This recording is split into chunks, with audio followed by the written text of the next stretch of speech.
Albert Einstein ने कहा था, कल्पना ज्ञान से अधिक महत्वपूर्ण है। और ये बात विज्ञान की दुनिया में कितनी सही बैठती है, जहां आज की कल्पना कल की हकीकत बन जाती है। बिल्कुल। आज हम एक ऐसी ही कह सकते हैं वैज्ञानिक छलांग पर बात करने जा रहे हैं जो कल्पना को सच में यथार्थ में बदलती दिख रही है।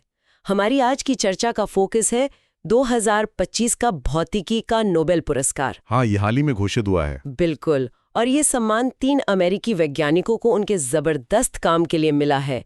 उन्होंने दिखाया कि क्वांटम यांत्रिकी के वो अजीब नियम, जिन्हें हम सोचते थे कि सिर्फ परमाणुओं या बहुत छोटे कणों पर ही लगते हैं, हाँ, सूक्ष्म स्तर पर, वो असल में बड़े सिस्टम्स पर भी लागू होते हैं, जिन्हें हम बना सकते हैं, देख सकते हैं। हम इस विषय को गहराई से समझेंगे, खास तौर पर द प्रिंट में जो जानकारी प्रकाशित हुई है उसके आधार पर, और ये जानने की कोशिश करेंगे कि इसके मायने क्या हैं, खासकर करंट अफेयर्स और यूपीएससी जैसी परीक्षाओं के लिहाज से। सही कहा, ये काफी प्रासंगिक विषय है। तो ये विजेता कौन है? ये है जॉन क्लार्क, कैलिफोर्निया विश्वविद्यालय बर्कले से, मिशेल एच डेवोरेट, येल विश्वविद्यालय और कैलिफोर्निया विश्वविद्यालय सेंटा बार्बरा, और जॉन एम मार्टिनेस, वो भी कैलिफोर्निया विश्वविद्यालय सेंटा बार्बरा से। इनका मुख्य योगदान, जैसा बताया, 1980 के दशक के एक्सपेरिमेंट से जुड़ा है। इन्होंने पहली बार दिखाया कि बड़े पैमाने की प्रणालियां, जिन्हें मैक्रोस्कोपिक सिस्टम कहते हैं, उनमें भी क्वांटम दुनिया के अनोखे असर दिख सकते हैं। और ये अपने आप में एक बहुत बड़ी बात थी उस समय। बिल्कुल। तो आज हमारा लक्ष्य यही है कि इस महत्वपूर्ण खोज को परत दर परत समझें। ये मैक्रोस्कोपिक क्वांटम प्रभाव है क्या, इसका इतिहास क्या है, इसे साबित कैसे किया गया, और सबसे जरूरी, भविष्य के लिए, हमारी टेक्नोलॉजी के लिए इसके क्या मायने हैं। हाँ, ये जानना जरूरी है। ये जानकारी सिर्फ साइंस में रुचि रखने वालों के लिए ही नहीं, बल्कि उन सब के लिए अहम है जो करंट साइंटिफिक डेवलपमेंट्स और खासकर यूपीएससी के साइंस एंड टेक सेक्शन पर नजर रखते हैं। तो चलिए इस दिलचस्प विषय में और गहरा उतरते हैं। अच्छा, तो आमतौर पर जब हम फिजिक्स की बात करते हैं तो 2 तरह के नियम दिमाग में आते हैं, है ना? एक तो क्लासिकल फिजिक्स, न्यूटन के नियम, गुरुत्वाकर्षण वगैरह। हाँ, जो हमारी रोजमर्रा की बड़ी चीजों पर लागू होते हैं, गेंद, गाड़ी, ग्रह। सही। और दूसरी है क्वांटम मैकेनिक्स, जो बहुत बहुत छोटी चीजों, परमाणु, इलेक्ट्रॉन, फोटॉन के व्यवहार को बताती है। और ये दुनिया तो अजीब ही है, कण एक साथ कई जगह हो सकते हैं, दीवारों के पार निकल सकते हैं। बिल्कुल, सुपरपोजिशन, टनलिंग जैसी चीजें। हाँ, और हम यही मानते थे कि ये अजीब नियम बस उसी छोटी दुनिया तक ही सीमित है। बिल्कुल, और यहीं पर इन नोबेल विजेताओं का काम मतलब क्रांतिकारी बन जाता है। उन्होंने दिखाया कि ये जो बंटवारा है ना क्लासिकल और क्वांटम का, ये उतना साफ नहीं है जितना हम सोचते थे। अच्छा। हाँ, क्वांटम मैकेनिक्स के असर सिर्फ परमाणु स्तर तक ही सीमित नहीं है।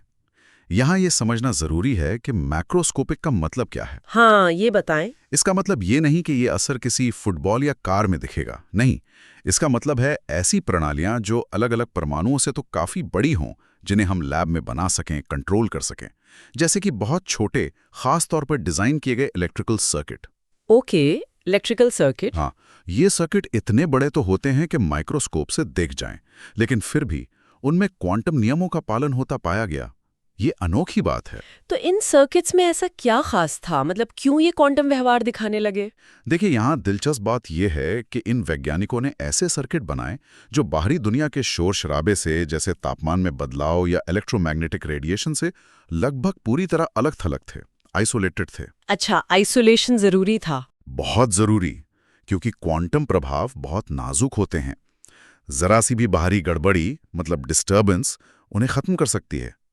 तो इन वैज्ञानिकों की एक बड़ी सफलता यही थी कि वो इन सर्किट्स को इतना शांत और स्थिर बना पाए कि वो इन क्वांटम प्रभावों को पकड़ सकें। इन सर्किट्स में एक खास कंपोनेंट का इस्तेमाल हुआ जिसे जोसेफ्सन जंक्शन कहते हैं। ये सुपर कंडक्टिंग मटेरियल से बना होता है। और यहीं पर वो क्वांटम मैकेनिकल टनलिंग वाली बात आती है ना। ये तो क्वांटम दुनिया की सबसे अजीब चीजों में से एक लगती है। हाँ, क्वांटम टनलिंग एक बहुत ही फंडामेंटल क्वांटम चीज है। इसे समझने के लिए वो क्लासिकल वाला उदाहरण लेते हैं। सोचिए, गेंद एक पहाड़ी के सामने है। ठीक है।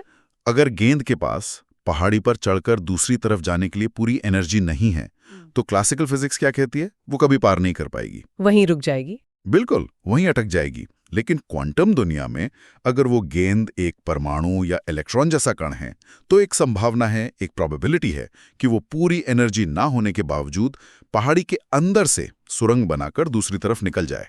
अरे मतलब दीवार के पार। एक तरह से हाँ, सुनने में असंभव लगता है लेकिन क्वांटम लेवल पर यह होता है।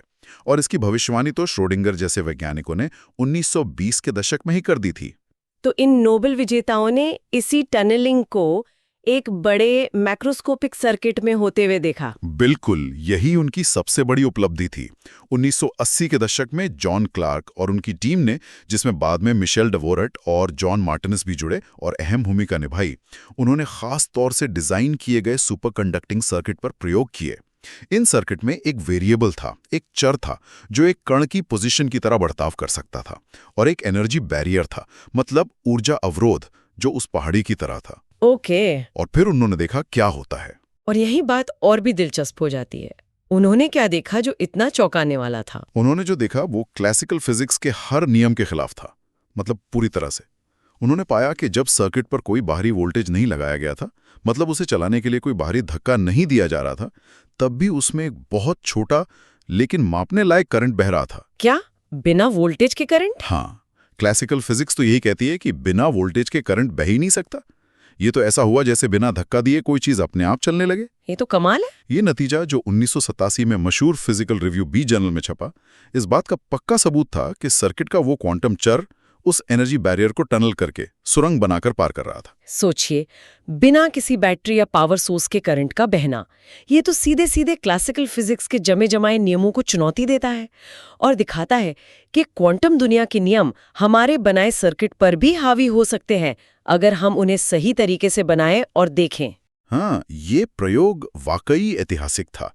ये पहली बार था जब किसी मैक्रोस्कोपिक, मतलब इंसानों के बनाए और देखे जा सकने वाले सिस्टम में क्वांटम टनलिंग को साफ तौर पर दिखाया गया और मापा गया था।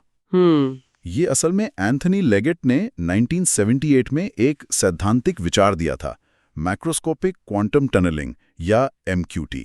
ये उसका पहला एक्सपेरिमेंटल सबूत था। अच्छा, तो लेगेट ने इसकी थ्योरी पहले दे दी थी। हाँ, लेगेट ने भविष्यवाणी की थी कि कुछ खास शर्तों के तहत बड़े सिस्टम भी एक पूरे के तौर पर क्वांटम व्यवहार दिखा सकते हैं, जैसे कि टनलिंग। तो इन प्रयोगों ने न सिर्फ ये दिखाया कि MQT मुमकिन है, बल्कि ये भी साबित किया कि हम ऐसे सिस्टम बना सकते हैं जो बाहरी गड़बड़ी से इतने सुरक्षित हों कि इन नाजुक प्रभावों को देखा जा सके। और जैसा कि जॉन क्लार्क ने खुद कहा, वो भी रिजल्ट देखकर स्तब्ध रह गए थे। उन्हें शायद उस वक्त अंदाजा भी नहीं था कि उनका ये काम आगे चलकर नोबेल प्राइज का आधार बनेगा और क्वांटम कंप्यूटिंग जैसी क्रांति की नींव रखेगा। सही बात है। नोबेल कमेटी के सदस्य गोरान योहानसन ने इसके महत्व को बहुत अच्छे से समझाया है। उन्होंने कहा, ये क्वांटम भौतिकी को उपपरमाणु दुनिया के रहस्यमयी दायरे से निकालकर हमारी प्रयोगशालाओं में एक चिप पर ले आता है। बिल्कुल सही कहा। और अगर हम इसे थोड़ा और बड़े दायरे में देखें तो इसी खोज ने आगे चलकर सुपर कंडक्टिंग क्वांटम बिट्स यानी क्यूबिट्स के विकास का रास्ता खोला। क्यूबिट्स क्वांटम कंप्यूटर वाले? हाँ, वही। क्यूबिट्स क्वांटम कंप्यूटर के बेसिक बिल्डिंग ब्लॉक्स हैं और ये सुपर कंडक्टिंग होते हैं, मतलब ऐसी सामग्री से बने होते हैं जिनमें बहुत कम तापमान पर बिजली का प्रतिरोध बिल्कुल खत्म, शून्य हो जाता है। अच्छा। ये गुण इन नाजुक क्वांटम अवस्थाओं को बिना ऊर्जा खोए बनाए रखने में मदद करता है, जो क्यूबिट्स को चलाने के लिए बहुत जरूरी है। तो ये क्यूबिट्स हमारे साधारण कंप्यूटर बिट्स से कैसे अलग है और क्यों इतने शक्तिशाली माने जाते हैं? देखिए, हमारे पारंपरिक कंप्यूटर बिट्स बाइनरी होते हैं। वो या तो 0 की हालत में हो सकते हैं या 1 की हालत में, जैसे कोई स्विच या तो ऑन है या ऑफ है। सारी कैलकुलेशन इन्हीं 0 और 1 के कॉम्बिनेशन से होती है। हाँ, ये तो पता है। लेकिन क्वांटम बिट्स यानी क्यूबिट्स क्वांटम मैकेनिक्स के एक और अजीब नियम का फायदा उठाते हैं, जिसे सुपरपोजिशन कहते हैं। सुपरपोजिशन? हाँ, सुपरपोजिशन का मतलब है कि एक क्यूबिट एक ही समय में 0 और 1 दोनों अवस्थाओं में हो सकता है, या फिर इन दोनों के किसी भी मिले जुले रूप में हो सकता है। एक ही समय में 0 और 1 दोनों? ये कैसे मुमकिन है? ये क्वांटम दुनिया की एक खासियत है जिसे हमारी रोजमर्रा की समझ से पकड़ना मुश्किल है। पर सोचिए, जैसे एक सिक्का घूम रहा है, जब तक वो गिरकर रुक नहीं जाता तब तक वो न तो हेड है न टेल, बल्कि दोनों की संभावनाओं का एक मिश्रण है। अच्छा उदाहरण है। क्यूबिट भी कुछ ऐसा ही है, और इसी क्षमता के कारण 2 क्यूबिट एक साथ 4 अवस्थाओं 00011011 को दिखा सकते हैं, 3 क्यूबिट 8 अवस्थाओं को, और ऐसे ही आगे। जैसे जैसे क्यूबिट्स की संख्या बढ़ती है, उनकी प्रोसेसिंग पावर एक्सपोनेंशियली, मतलब घातीय रूप से बढ़ती है। ओह, यही वजह है कि क्वांटम कंप्यूटर कुछ खास तरह की मुश्किल समस्याओं को हल करने में पारंपरिक कंप्यूटरों से कहीं ज्यादा तेज हो सकते हैं, जैसे नई दवाएं या मटेरियल डिजाइन करना, जटिल फाइनेंशियल मॉडलिंग करना या आजकल के एन्क्रिप्शन तरीकों को तोड़ना। लेकिन इन क्यूबिट्स को काम करने के लिए बहुत खास हालात चाहिए होते हैं ना, आसान नहीं है। हाँ, बिल्कुल आसान नहीं है। ये क्वांटम प्रभाव बहुत ही नाजुक होते हैं। क्यूबिट्स को बाहरी माहौल से लगभग पूरी तरह से अलग रखना पड़ता है। और सबसे बड़ी चुनौती है तापमान। तापमान? हाँ, परमाणु लगातार थर्मल एनर्जी यानी गर्मी की वजह से कांपते रहते हैं, वाइब्रेट करते हैं। ये कंपन या शोर क्यूबिट्स की नाजुक क्वांटम अवस्था जैसे सुपरपोजिशन या टनलिंग को बिगाड़ सकता है, खत्म कर सकता है। इससे कैलकुलेशन में गलतियां आ जाती हैं। तो फिर क्या करते हैं? इसीलिए इन सुपर कंडक्टिंग क्यूबिट्स को काम करने के लिए बेहद कम तापमान, लगभग परम शून्य यानी एब्सोल्यूट जीरो -273.5 डिग्री सेल्सियस के करीब तक ठंडा करना पड़ता है। बाप रे, -273 डिग्री? हाँ, सोचिए जरा ये कितनी बड़ी इंजीनियरिंग चुनौती है। तो इस खोज के आधार पर जो भविष्य की तकनीकें बनेंगी, वो सिर्फ क्वांटम कंप्यूटर तक ही सीमित नहीं है, और भी कुछ है? नहीं, बिल्कुल नहीं। नोबेल कमेटी ने भी इस बात पर जोर दिया कि क्लार्क, डेवोरे और मार्टिनेस का काम अगली पीढ़ी की क्वांटम टेक्नोलॉजीज के लिए बहुत सारे अवसर खोलता है। क्वांटम कंप्यूटिंग तो है ही, एक और बड़ा एरिया है क्वांटम क्रिप्टोग्राफी। क्वांटम क्रिप्टोग्राफी, सुरक्षित बातचीत के लिए? हाँ, ये क्वांटम मैकेनिक्स के नियमों का इस्तेमाल करके कम्युनिकेशन को सुरक्षित करने के ऐसे तरीके बना रहा है जिन्हें सैद्धांतिक रूप से, थ्योरेटिकली, तोड़ना नामुमकिन होगा। वाह! फिर हैं क्वांटम सेंसर्स। ये ग्रेविटी, मैग्नेटिक फील्ड या तापमान जैसी चीजों को अविश्वसनीय सटीकता से, मतलब बहुत ज्यादा एक्यूरेसी से माप सकेंगे। इनके इस्तेमाल मेडिकल डायग्नोसिस से लेकर जियोलॉजिकल सर्वे तक कहीं भी हो सकते हैं। तो यहाँ ये सवाल उठता है कि जब ये टेक्नोलॉजीज पूरी तरह से विकसित हो जाएंगी, तो ये हमारी जिंदगी और समाज को कैसे बदल सकती हैं? क्या हम एक नई तकनीकी क्रांति की दहलीज पर हैं?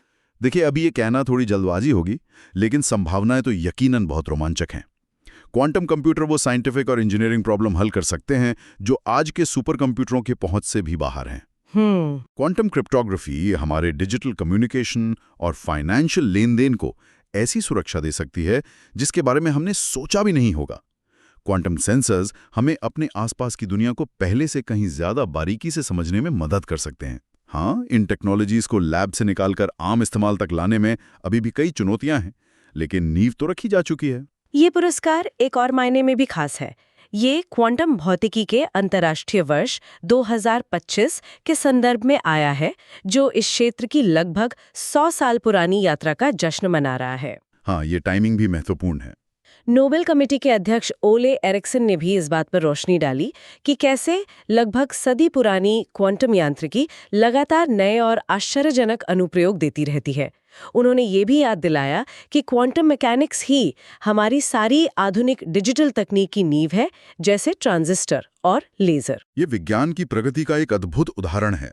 ये दिखाता है कि कैसे फंडामेंटल, मतलब बुनियादी विज्ञान में की गई खोजें, जिनका शायद उस समय कोई तुरंत प्रैक्टिकल यूज न दिखें, वो दशकों बाद भविष्य की क्रांतिकारी टेक्नोलॉजी का आधार बन सकती हैं। हाँ, बिल्कुल। सोचिए, श्रोडिंगर, हाइजेनबर्ग और डिरैक जैसे वैज्ञानिकों ने 1920 और 30 के दशक में क्वांटम मैकेनिक्स की थ्योरी बनाई। फिर 1978 में एंथनी लेगेट ने मैक्रोस्कोपिक क्वांटम टनलिंग का सिद्धांत दिया, और फिर 1980 के दशक में क्लार्क, डेवोरेट और मार्टिनेस ने उसे एक्सपेरिमेंटली साबित किया, जिससे आज क्वांटम कंप्यूटर और दूसरी क्वांटम तकनीकें मुमकिन हो पा रही हैं। नोबेल कमेटी ने क्वांटम मैकेनिक्स के संस्थापकों में से एक पॉल डिराक के कथन का भी जिक्र किया था। डिराक ने कहा था कि वैज्ञानिक खोज का असली मकसद समाज की सेवा करना है, भले ही उसके फायदे तुरंत नजर न आए। हाँ, और ये बात बुनियादी विज्ञान अनुसंधान यानी फंडामेंटल रिसर्च के महत्व को साफ तौर पर दिखाती है।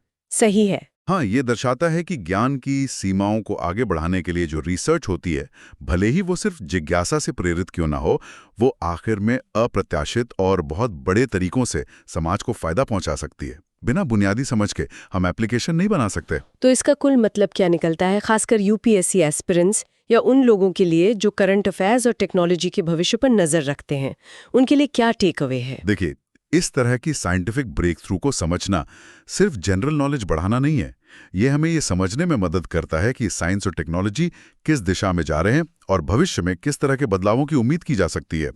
यूपीएससी जैसी परीक्षाओं के लिए साइंस और टेक्नोलॉजी सिलेबस में फंडामेंटल कॉन्सेप्ट्स जैसे क्वांटम मैकेनिक्स को उनके मौजूदा और भविष्य के एप्लीकेशंस जैसे क्वांटम कंप्यूटिंग, एमक्यूटी से जोड़कर समझना बहुत जरूरी है।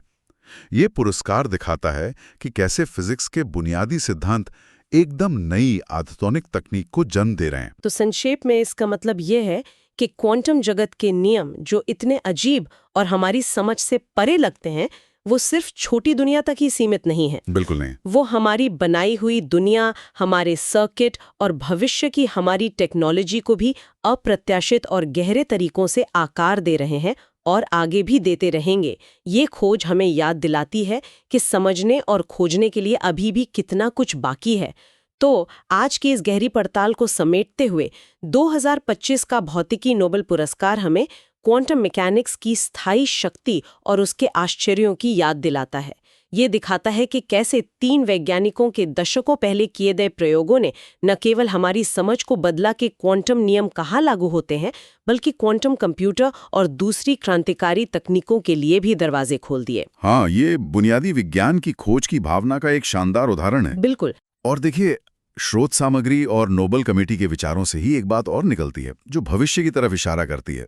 कमेटी ने कहा कि सदी पुरानी क्वांटम यांत्रिकी लगातार नए आश्चर्य दे रही है। हाँ, कहा था। तो इसे देखते हुए क्या ये मुमकिन है कि दूसरे स्थापित वैज्ञानिक सिद्धांत, जिन्हें हम शायद सोचते हैं कि हम अच्छी तरह समझते हैं, वो भी इसी तरह के अप्रत्याशित बड़े पैमाने पर दिखने वाले असर दिखा सकते हैं, अगर हम उन्हें और ज्यादा सटीकता से, नए औजारों से और एक नए नजरिए से जांचें?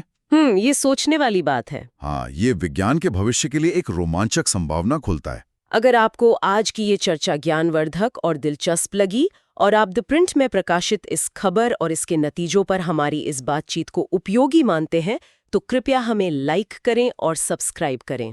हाँ, जरूर करें। यदि आपके कोई प्रश्न हैं या आप इस विषय पर अपने विचार साझा करना चाहते हैं, तो नीचे कमेंट सेक्शन में ज़रूर लिखें। हम आपके फीडबैक का स्वागत करते हैं, खासकर अगर आप यूपीएससी या अन्य प्रतियोगी परीक्षाओं की तैयारी कर रहे हैं और जानना चाहते हैं कि ऐसे विषयों को कैसे अप्रोच किया जाए। आज की इस गहरी पड़ताल में हमारे साथ जुड़ने के लिए धन्यवाद।